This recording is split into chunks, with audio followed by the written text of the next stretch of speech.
Hello student, good morning. आज आपण शिकणार आहोत क्लास 7वीचं, जे की खूप इम्पॉर्टंट आहे. बरोबर, तुमच्या येणाऱ्या परीक्षेमध्ये पण खूप इम्पॉर्टंट आहे. आणि त्यामध्ये बरेच विद्यार्थी काय करतात, इंटरेस्ट म्हणजे काय त्यांना माहिती नसतं. इंटरेस्ट म्हणजे काय, व्याज. कशावरती व्याज लावणार, कोणकोणते उदाहरण आपण बघणार, राणीचं का रोहनचं का आकाशचं, ते आपण उदाहरण बघणारच आहोत. बरोबर, एग्जाम्पल आपण देखने वाले हैं. उससे पहले कुछ इम्पॉर्टंट डेफिनेशन है, कुछ इम्पॉर्टंट काय व्याख्या आहे जे आपल्याला बँकेबद्दल माहिती असणे गरजेचं आहे. ते कोणकोणते, तर आपल्याला माहिती आहे अकाउंट काय असते, बँकेचा व्यवहारामध्ये काय काय इम्पॉर्टंट गोष्टी असतात. पहिले तर काय आहे, अकाउंट. बरोबर, म्हणजे तुमचं खाते. कोणतं खातं पाहिजे, करंट पाहिजे का सेव्हिंग पाहिजे का रिकरिंग पाहिजे. बरोबर, करंट म्हणजे आपल्याला सगळ्यांना माहीतच आहे, चालू खाते, बचत खाते आणि आवर्ती खाते.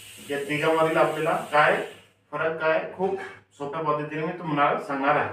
तर करंट म्हणजे काय, चालू खाते. त्या चालू खात्याला आपण काय करू शकतो, पासबुक घेऊ शकतो का, नाही. तर किती वेळा आपण बँकेमध्ये डिपॉझिट करू